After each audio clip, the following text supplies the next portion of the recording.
listening to the Pharmacy Podcast Network.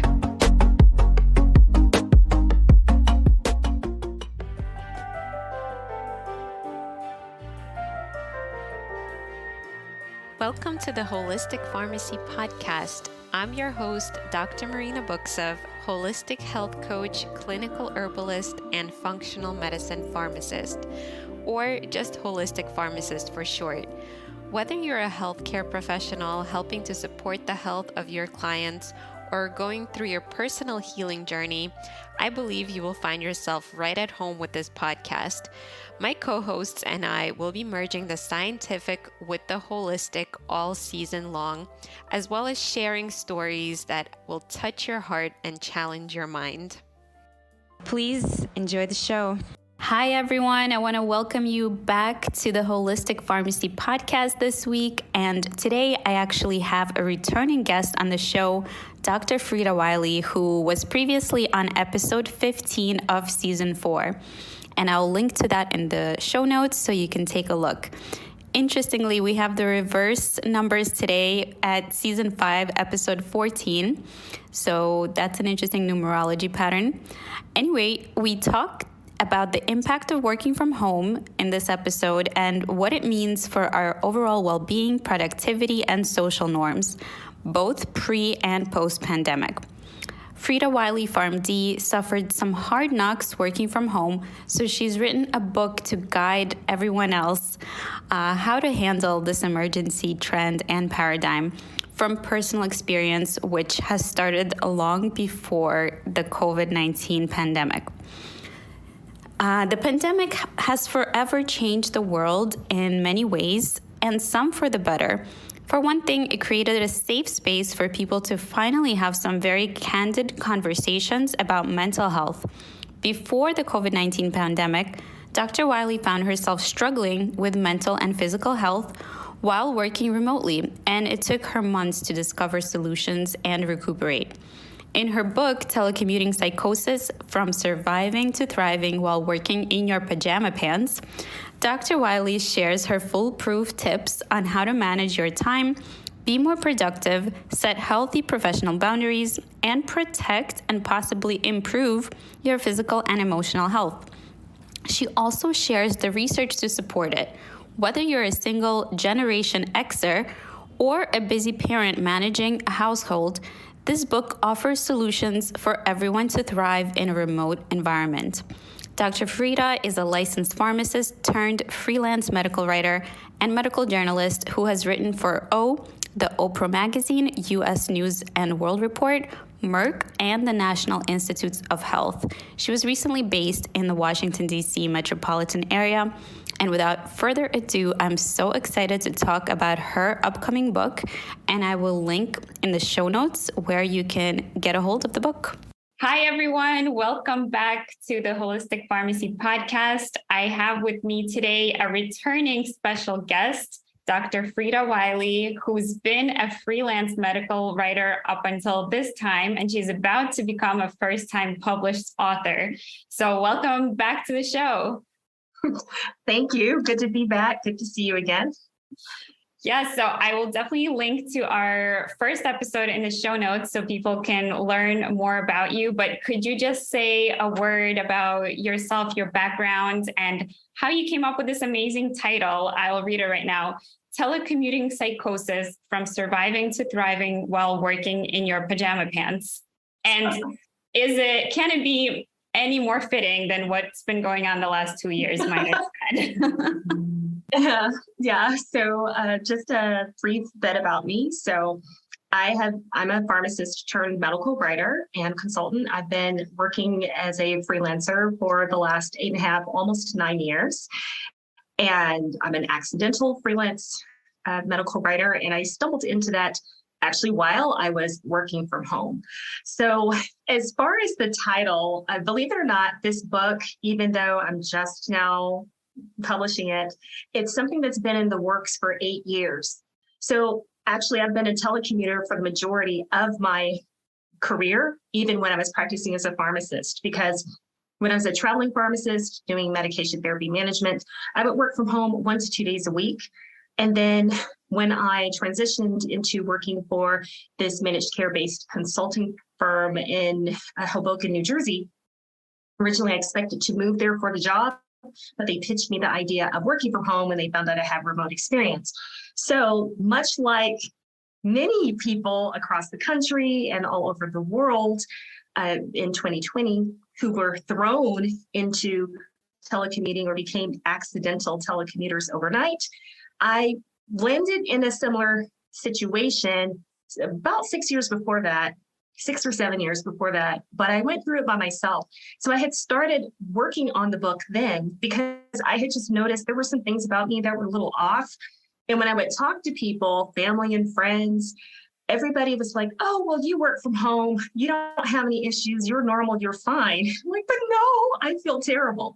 So I just felt that this would be something to the title to kind of lighten up what's a very serious issue.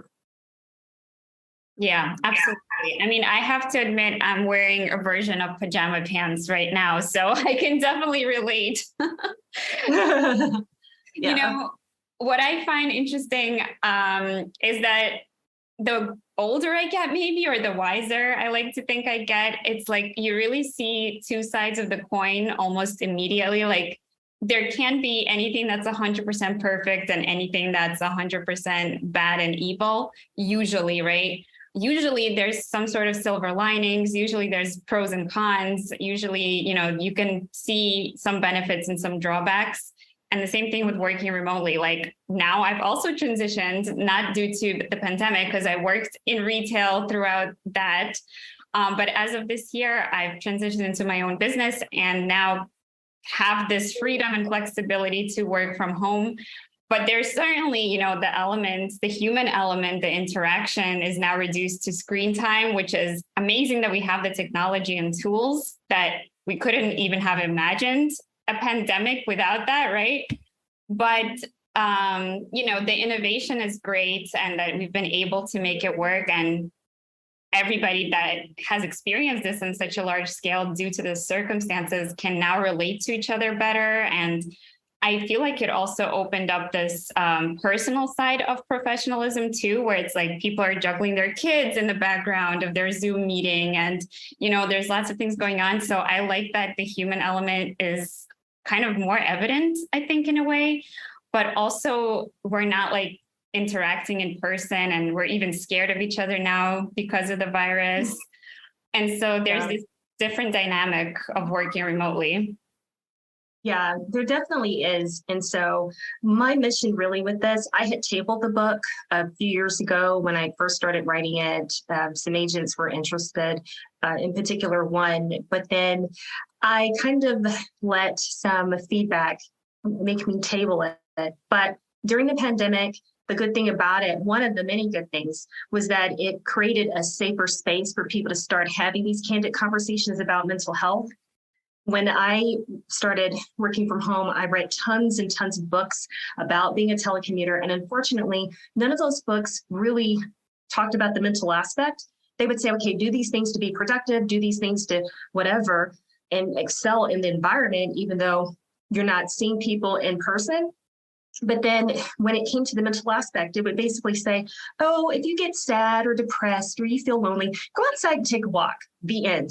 So I knew that there was more to the story. And I spent all this time searching literature and different things. There really weren't that many studies back in 2012 and 2013 and 2014 that really addressed the mental health aspect of telecommuting.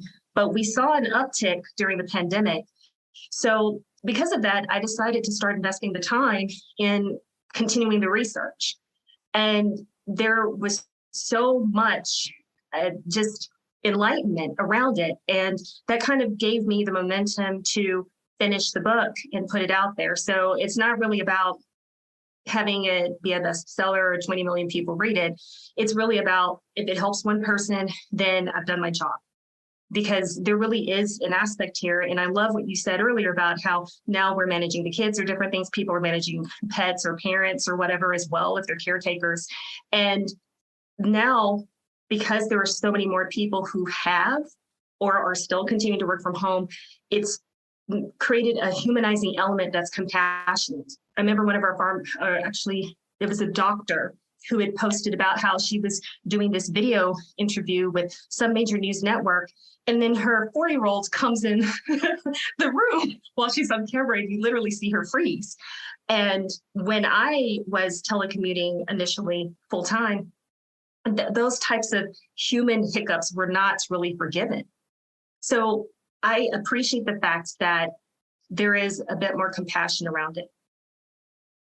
Yeah, absolutely. Whenever like new things come about, right? Or you feel lonely doing something, like it's not very common. It wasn't very common 10 years ago to telecommute. It is maybe considered prestigious or maybe desirable and convenient on somewhat level, right? For people. But at the same time, it's also kind of making your home life and your work life one and the same. And so there's no like off button. Like you could always keep going back to your office and doing more work. And like you said, you always have to continue wearing the professional mask, even when you're at home. So there is this level of like tension, and you can't fully be at home and you can't fully be at work, but you have to be both. So it's definitely confusing when you're the only one doing it, or you're a small percentage of people doing it, and you're still expected to be 100% professional and, 0% human at some points. And so, yeah, I totally appreciate that now, because we've had this collective experience, the humanizing element is just coming out and more accepted. And it's kind of shown a light on us, being fully a professional self, right, at the work setting, and not letting anybody into our personal life, versus like being a more integrated self now and showing people both aspects much more readily than it used to be acceptable. Yeah.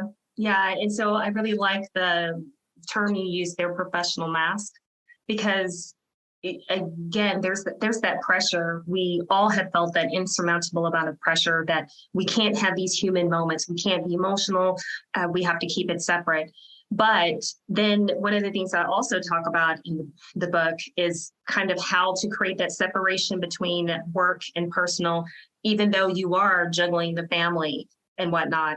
So, one of the things that helps me, and it's an obvious no-brainer to many people maybe at this point, but having that dedicated office space if you can.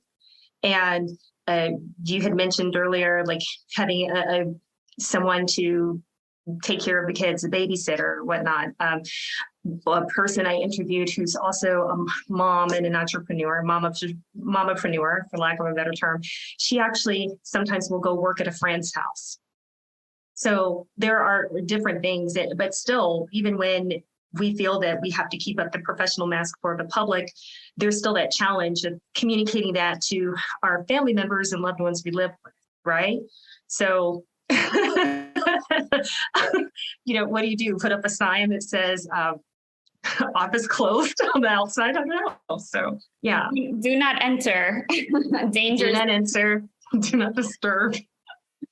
I know. And my husband has been, I guess we consider it fortunate too, to be working remotely for his role. And we were actually considering, like, we were reading productivity books too, and like reading the 4-hour work week and things like that. And considering like negotiating with employers, like I couldn't, because I was in retail, I had to be on site. But like for his role, he's in IT. So we were trying to get him to start thinking also about remote work and negotiating for like some days at home.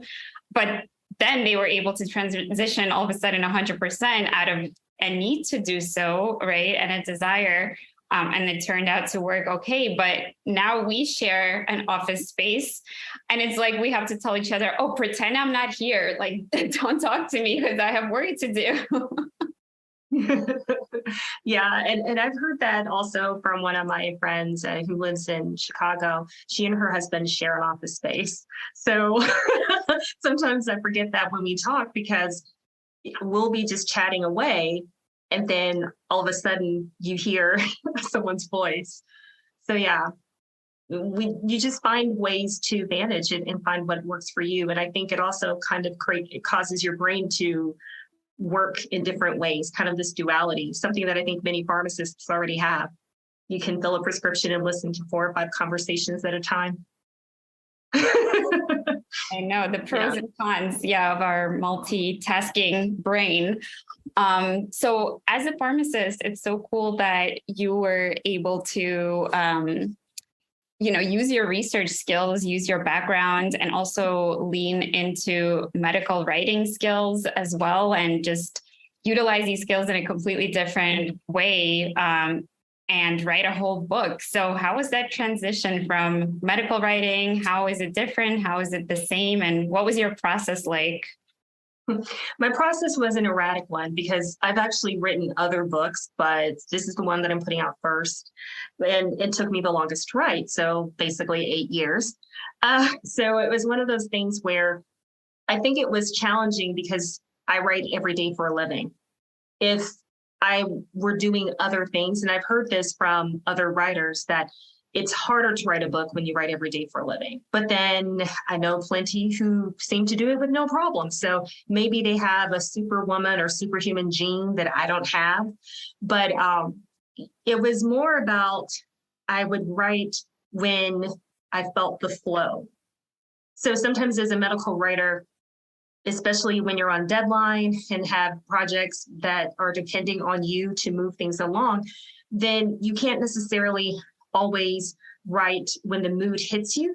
It's more about, I have to get this done. So I have to create the words, I have to put in the work, even if maybe right now those juices aren't flowing. But because of the degree of technical skill that's required, sometimes it's easier to do it in that space, depending on the type of medical writing you are doing. Like the more technical it is, usually I find anyway, the easier it is to write, even when you're experiencing writer's block or you don't feel like your level of creativity is at the top.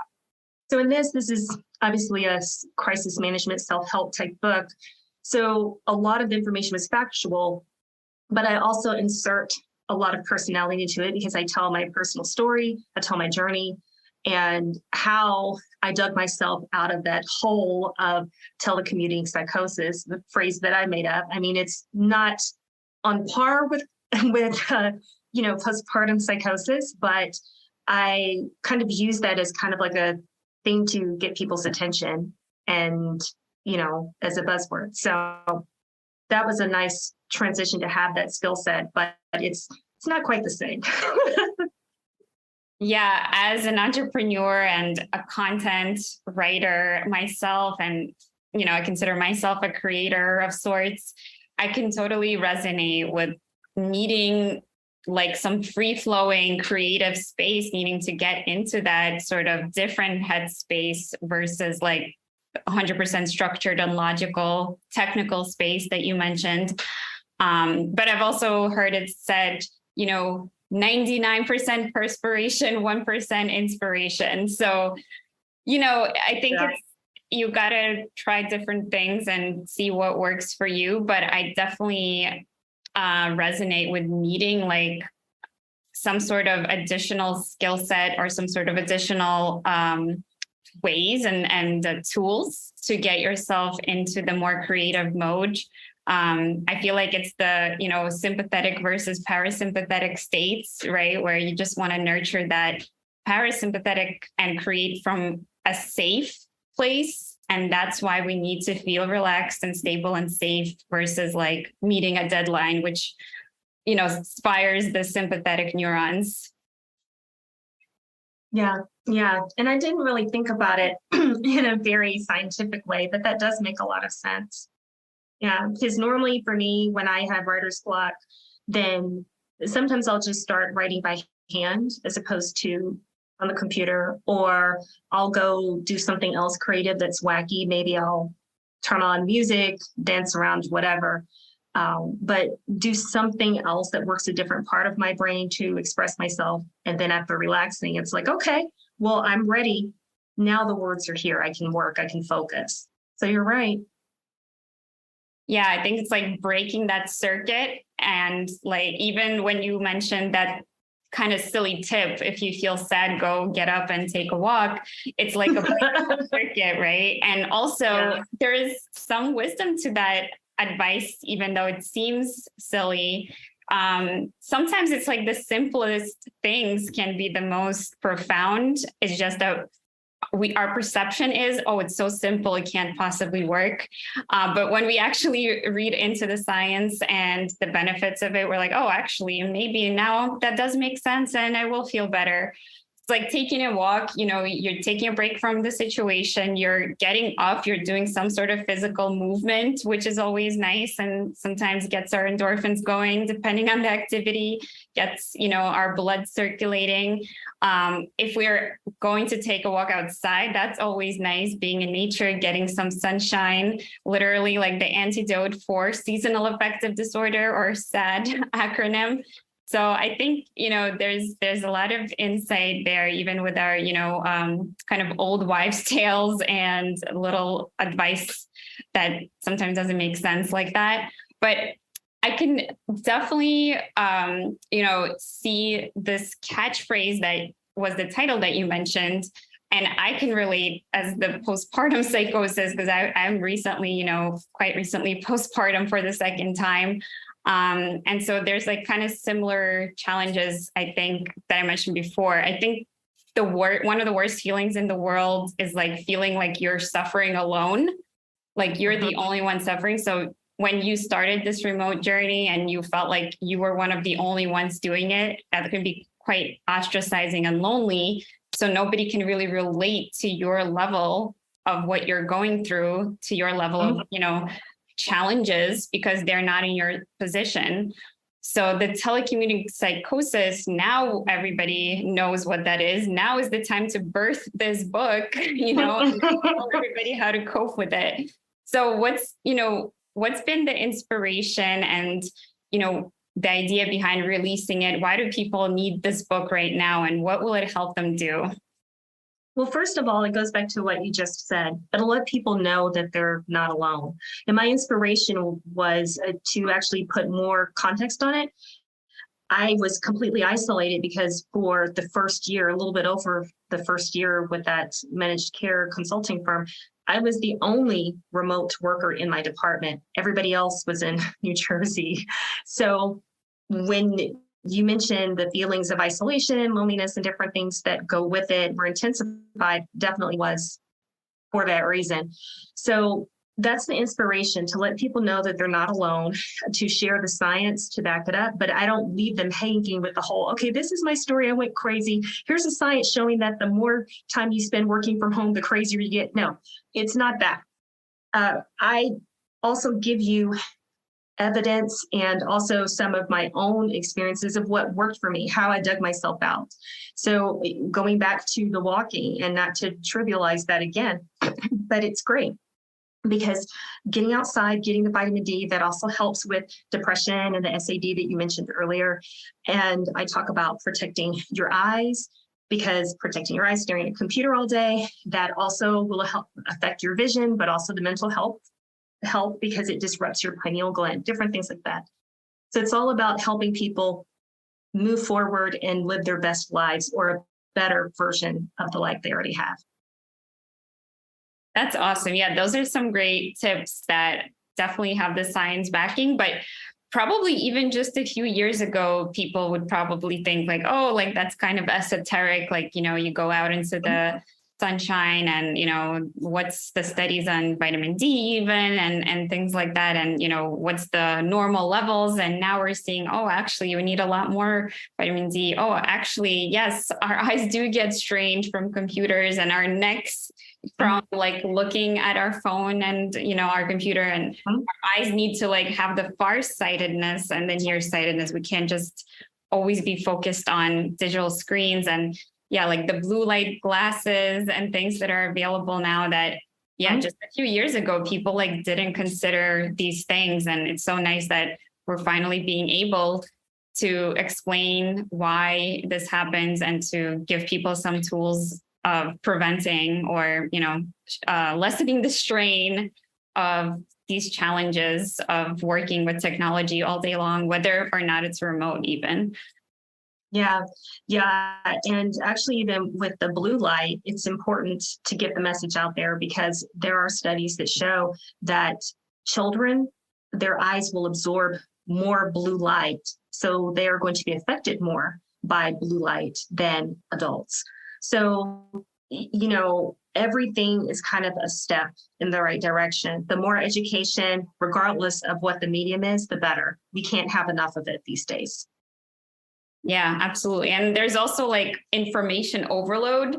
So it's nice to kind of have just like a clear perspective that is, based in truth, evidence, and experience, and to be able to share your journey with others and really resonate with so many people. Yeah.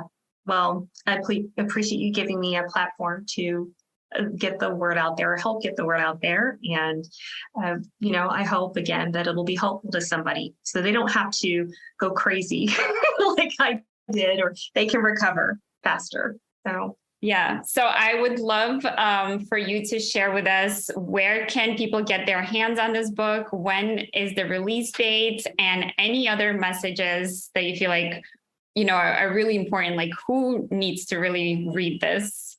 Mm-hmm. So the book, I'm taking pre-orders and it will be releasing in just a couple of weeks. And then it's on Amazon. And then as far as who needs the book, this book is really something for everybody. And that's part of the reason why I put the pajama pants in the title. So it's for the mother, the working mom, the mompreneur. It's for the working dad. It's for the single millennials, the Generation Xers. It's for everybody. And even if you don't work in a remote setting, there are still tips in there that will help you survive and live your best life when you have an office job. Awesome. And I'd love for you to just share maybe any tips or guidance of anybody else who is either really struggling with mental health or anything else, or work-life balance. Where can they go to find a solution besides reading the book? What has really, maybe if you can share, what has really been transformational in your journey? Yeah, so there are mental health associations out there, such as SAMHSA, also community. So one of the things that really helped me, especially when I first started telecommuting at full time, was to connect with other telecommuters. I used to go to telecommuting co-working groups. Some people rent office spaces, and that's also an option. That's not really something that I did, but I found a lot of synergy and support from the co-working groups because these are people who have been there, done that, and are doing that. So those are just a few things to kind of get people started. I love that. Yeah, I think that's the number one message, because like we both said, the number one problem is really the isolation and the loneliness, which is why the pandemic was even worse. It's like, well, to not get the virus, you need to be isolating. But then to isolate, you might get really sad and depressed, and it lowers your immunity. So you might get the virus. So it's like exactly 22s. But I think exactly what my notion was, like, the loneliness is really the worst part of anything, right? It makes the suffering worse. It makes everything worse. It makes mental health worse, because you don't see that other people are also struggling, and it doesn't normalize your experience. And you feel like you're the only, freak that can't deal, right? But when you see community, when you resonate with others, when you can relate to them and their challenges, there's some sort of solidarity with that, and you can help each other overcome the challenge together. Mm-hmm. Mm-hmm. And so even with that, normalizing the experience also means that we have to make more of an effort to get out. So even during the pandemic, with having to socially distance, I began to, like many people, focus more on the outdoors. And I was outdoorsy before, but I was really into it then. And beyond like the hiking and some of the plant walks and herbal things that I was doing, I actually started volunteering on farms. And that was a great way not only to get outdoors and meet people from a quote unquote safe distance, but it really helped to engage me with other people and reestablish that human connection. Yeah. And I think the other side of it is like, being in community with anything, whether it's with people or with nature, the elements, it gets you to be outside of your own self, because suffering, if you're just with yourself all day long, being with a computer and just in your home office and, in isolation, you're the only one there. So you kind of need to give yourself space to get out of yourself, and give yourself a chance to connect, to disconnect from yourself and to connect with everything else. And that is truly healing. Yeah, I fully agree. So hopefully this book will help other people to feel more connected in whatever way that might be, or help them, at least give them some ideas. Yeah. Well, I love it. I can't wait to get my hands on the book. And I will link to the website and how you can order. Is there anything else you'd like to leave us off with? I wish everybody love, peace, and telecommuting anti-psychosis. Love it, love it, love it. All right, thank you so much, Dr. Frieda, for being here the second time. All right. Thank you. Take care. Bye-bye. Thank you for tuning in to the Holistic Pharmacy Podcast. I truly hope you enjoyed listening to this episode as much as we enjoyed creating it. If you learned something new from it, I'd love if you could leave us a 5-star review and share it with a friend who might love it too. You can find me on any of the podcast and social media platforms by looking up Holistic Pharmacist or Dr. Marina Books of. Thank you for your support and see you next time.